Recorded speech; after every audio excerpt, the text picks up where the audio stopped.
When will the property market stop going down and start moving back up? Well, KPMG have just released a report around what they believe will happen over the next 18 months.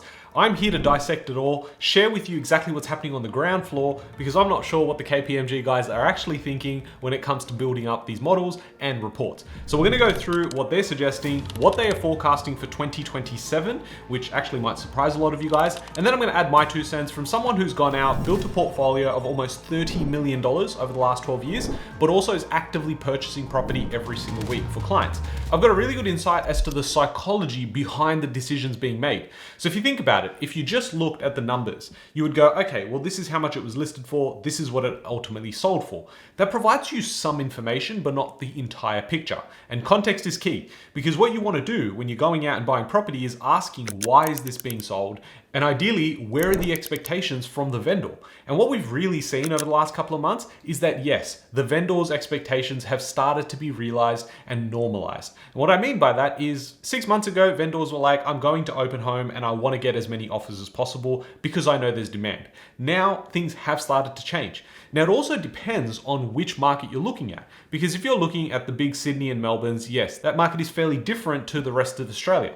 But we're also seeing slowdowns in a lot of the smaller capital cities, which was sort of expected anyway, given there's so much negative headlines. So if someone's not purchasing in Sydney, they're not automatically saying, well, okay, I can go and buy in Perth instead. Everyone usually views it exactly how the media portrays it, which is just one big market. Apparently there's only 6 or 7 markets and that's it. But within those markets and LGAs, you go through and you realize there's the median price, the upper quartile, the lower quartile. And I would go on to argue that there's so much demand in the bottom half. While the psychology behind prices going up tomorrow have definitely shifted, it's not exactly like those markets are correcting. In a lot of those areas, property prices are still going higher. So as we gather our thoughts, let's see what KPMG is saying.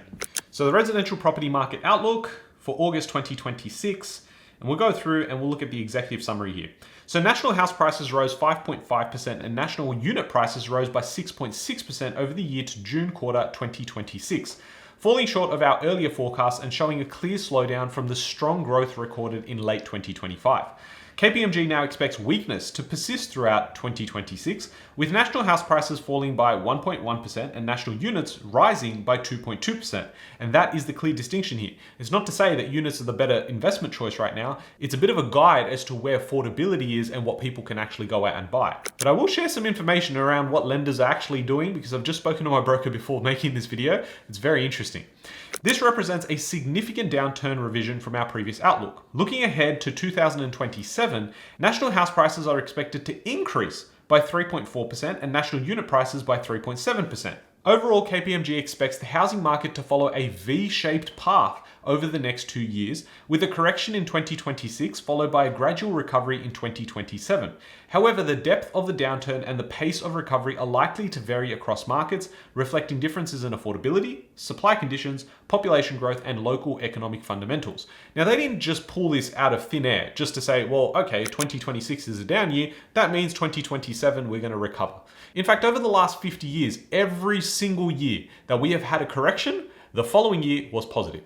And that's something that people forget as you're going through it, because it always feels like pain. When you see the value of your property or the properties on your street selling for a lot less than what yours is worth, you're saying, well, this can never end. This will be the worst thing ever. And this time is different. I can tell you now, this time is not different. And yes, you will go on to say, well, actually, look at the debt, look at the interest rates, look at what's happening around the world.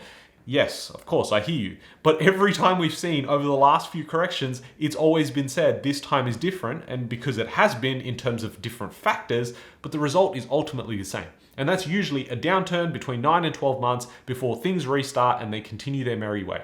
That will not change. And I know that I'm probably going to get some hate in the comments, but that's just logic. If you look at the last 50 years versus your opinion, well, I'm going to take the last 50 years, to be honest. Now, the key number to look at over the next couple of months will be where we actually finish up nationally. Because if nationally we finish up at 0.1%, well, technically it was a positive year. So that would then break the cycle, which means next year we could have the downturn year, and we may not just have this 100% hit rate of prices going higher.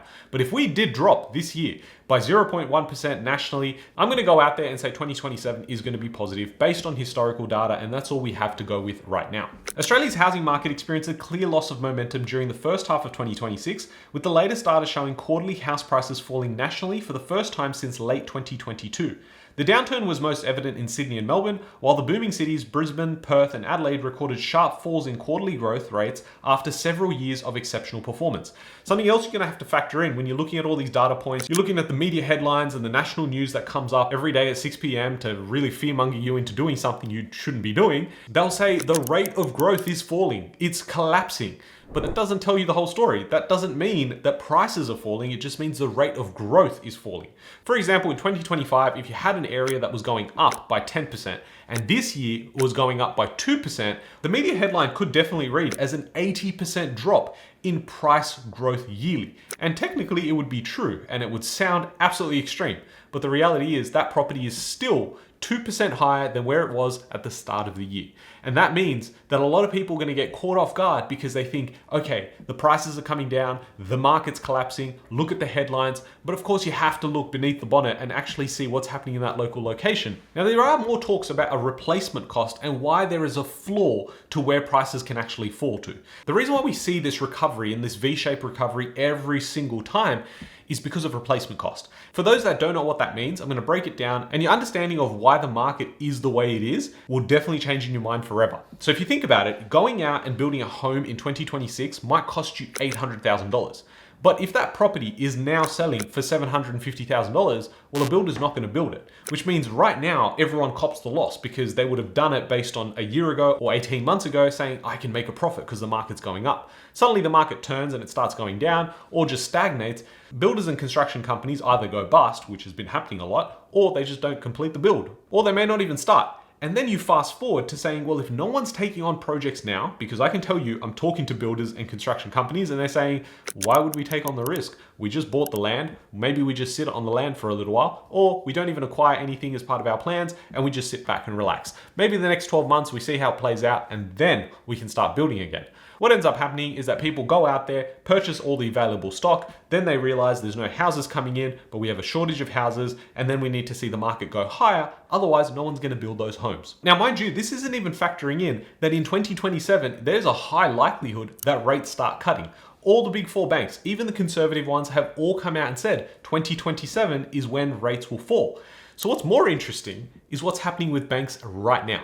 Now, before I tell you what my broker just told me, there's been something on my mind for a really long time. 18 months to be precise. We've been building this in the background, different versions, and we're finally here. I'm super excited to share with you WealthStacker. It is a completely free app to replace your spreadsheet. You can see all of the details in the first link you're going to find in the description box below. Sign up to the waitlist, go ahead, try it out. It has cost us a lot of money and time to go and build this out, but I'm finally proud to release this publicly, and again, it's completely free.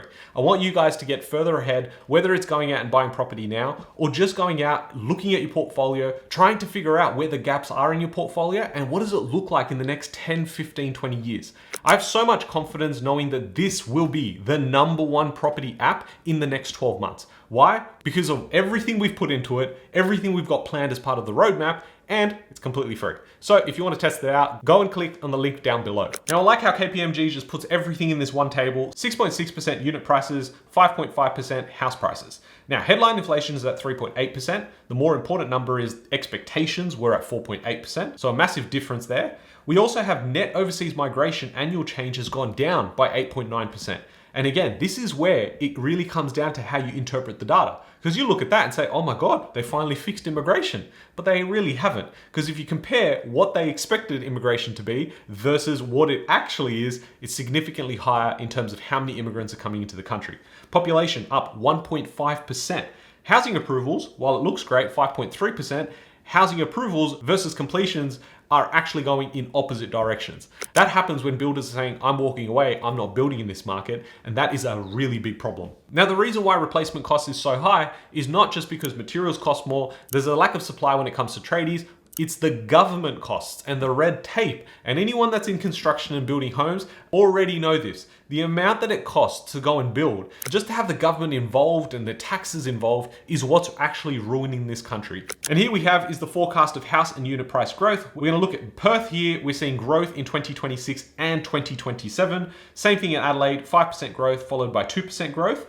We've got Melbourne that's going to drop in 2026, but in 2027 is going to go up. I will go out there and tell you that in 12 months time, I want to clip this YouTube video and tell you that Melbourne will be the best performing market in 2027. Brisbane for 26 and 27 will grow. Sydney having the reversal -4% in 2026, followed by 4% growth. Canberra also following the same thing. Hobart up 5% and then up 2% again, and no one really cares about Darwin. You shouldn't be investing there anyway. Now, I spoke to my broker at Refine Loans. If you want to contact them, there's a link down below.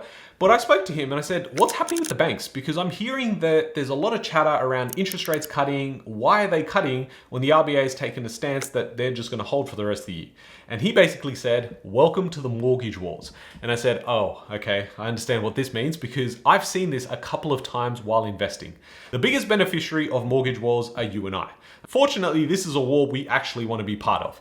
The reason I say that is because right now, there is a real big move towards market share. You've already seen NAB, Westpac all come out and say applications are down 15 to 20%. People forget that these banks are actual companies. They need to go out there and make a profit. So you better believe that if your leads or your applications drop by 15 or 20%, these guys aren't going to sit there and just say, cool, we'll just cop it. They're going to say, well, how do we build our market share during a time of opportunity? And so what they start doing is they start cutting rates in the background, start increasing their servicing by changing things. For example, Westpac told my broker that, hey, we're actually going to change how rental income is calculated in our servicing calculators. So for anyone that doesn't know what happens behind the scenes, a broker will go in there and put your numbers in their servicing calculator. Based on their servicing calculator policies as of right now, they will say, well, we're going to take 80% of the rental income you generate. For example, if you generate $1,000 from your property, they're going to say, I'm only accounting for $800 in my calculator. Well, that just changed because they're saying now we're going from 80% to 95%. And that means in that same calculator, instead of taking $800 from the 1,000, they're taking $950. Now, this is not unique to Westpac. There are non-bank lenders, third-tier lenders that take 100% of your income.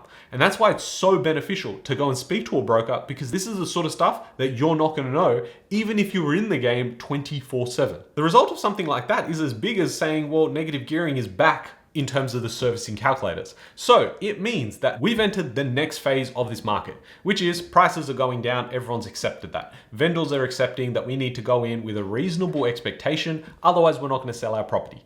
The next phase is, well, banks are now hurting and their profits are down. Okay, well then that means we've entered the wars.